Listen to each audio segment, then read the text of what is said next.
We've all scrolled past them. Those little sound bites that promise to change everything about how we think, act, or feel. They might start with 5 ways, 7 tips, or 10 tricks, but more often than not, these so-called life hacks just don't work. And this is especially true when it comes to mental health. Telling someone to just stop thinking about it or look on the bright side doesn't make things better. In fact, it can make things worse.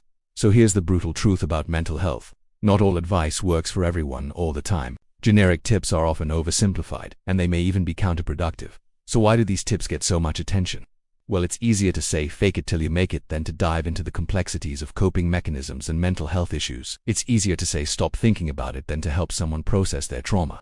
But today we're going to take a different approach. We're going to break down why those platitudes don't always work and what you should do instead. You have to love yourself before you can do anything. Yes, the good old love yourself trope. We hear it everywhere, from social media posts to self-help books to relationship advice. But what does it really mean to love yourself? For some, it might mean accepting every part of yourself, including your flaws and imperfections. For others, it might mean setting healthy boundaries and prioritizing your own needs. And for others still, it could involve breaking free from negative thought patterns and embracing challenges as opportunities for growth. While the concept of self-love is widely promoted, the path to achieving it is rarely straightforward. The problem with generic advice like love yourself is that it can be interpreted in many different ways, which makes it difficult to know where to start.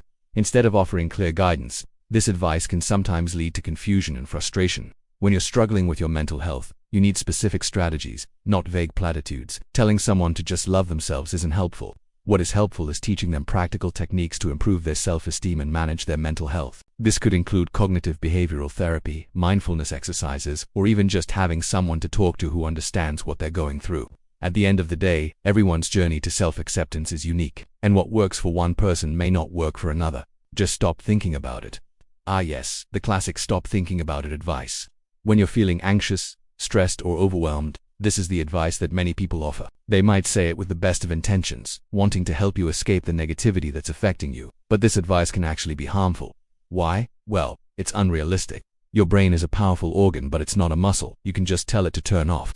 Negative thoughts and emotions don't disappear because you tell them to. They can become even more persistent and overwhelming. What if you're trying to overcome a traumatic event? What if you have a mental health condition like anxiety or depression? Telling someone to just stop thinking about their problems is not only insensitive, it's also ineffective. Instead of making the negative thoughts go away, this advice can make them feel worse about themselves. They might think they're weak or broken because they can't control their thoughts. Instead of saying stop thinking about it, try offering support and understanding. Let them know that it's okay to feel the way they do and that it will pass. You can also suggest healthy coping mechanisms like exercise, journaling, or talking to a loved one. Ultimately, it's up to the individual to decide how to manage their thoughts and feelings, but your support can make a world of difference. Everyone has problems, so stop complaining. Oh yes, the age-old everyone has problems mantra. We've all heard it at some point in our lives, and while it's true, it's not helpful. When you're struggling with something, whether it's a personal issue or a mental health concern, the last thing you want to hear is that someone else has it worse. This kind of comparison can make you feel ashamed for feeling the way you do. It can also make you feel like you shouldn't seek help, or that you're not allowed to express your emotions. And let's face it, life can be tough. Sometimes it feels like no matter what you do, things just keep happening. Maybe you're dealing with a difficult situation at work or in your personal life. Maybe you're struggling with a mental health condition like depression or anxiety. Or maybe you're just feeling overwhelmed by the state of the world.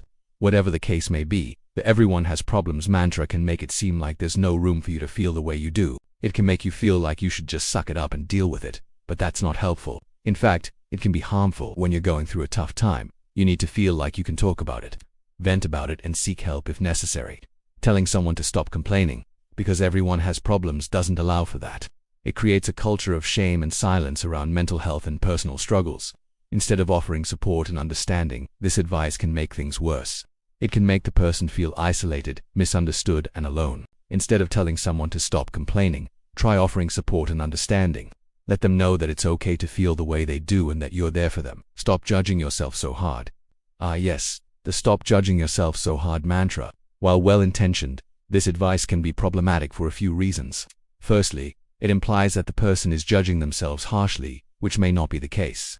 They may genuinely struggle with certain aspects of themselves, and the advice could come across as dismissive of their concerns. Secondly, it offers no concrete solution. Telling someone to stop judging themselves doesn't provide any guidance on how to achieve that. It's not helpful to simply tell someone to stop doing something without providing them with the tools or strategies to do so. Instead of saying stop judging yourself so hard, try offering more specific and actionable advice. For example, you could suggest practicing self-compassion, challenging negative thoughts, or engaging in activities that build self-esteem. Remember, everyone struggles with self-judgment and criticism from time to time. Offering support and understanding is always a good place to start. You should spend more time with friends and family. While spending time with loved ones can be beneficial for mental health, the advice you should spend more time with friends and family can be problematic. Here's why. It might imply that the person isn't spending enough time with their loved ones, which can make them feel guilty or ashamed. Additionally, it assumes that the person has a strong support system in place, which may not be the case for everyone. Moreover, the advice doesn't take into account the specific needs of the individual. Spending time with friends and family might not be what the person needs to improve their mental health. Instead of offering generic advice, consider asking questions to understand their specific needs. Ask how they're doing, listen attentively, and offer support in whatever way they need. It could be as simple as letting them know that you'll be there for them or offering to help with everyday tasks. Remember, sometimes the best thing you can do for someone struggling with their mental health is simply be there for them without judgment or unsolicited advice. You'll get through this. While well-intentioned, the advice you'll get through this can be problematic for several reasons. Firstly, it minimizes the current struggles of the person. By telling someone that they'll get through a difficult situation, it can imply that their current struggles aren't significant or that they shouldn't feel the way they do. Secondly, it offers no concrete support or guidance. Simply stating you'll get through this doesn't provide any practical help or solutions. It can leave the person feeling like they're on their own to figure things out without any assistance. While the sentiment behind the advice you'll get through this is positive and encouraging, it's important to recognize its limitations. Instead of offering generic advice, try to be more specific and helpful. Ask how you can support them and offer practical assistance. Remember, sometimes just having someone to lean on and knowing that you're not alone can make a world of difference. Well, friends, that's a wrap on today's video. But before you go, I've got a challenge for you. Did you relate to any of the points we made today? If so, share your thoughts in the comments below. And if you found this video helpful, don't forget to hit the like button and share it with a friend.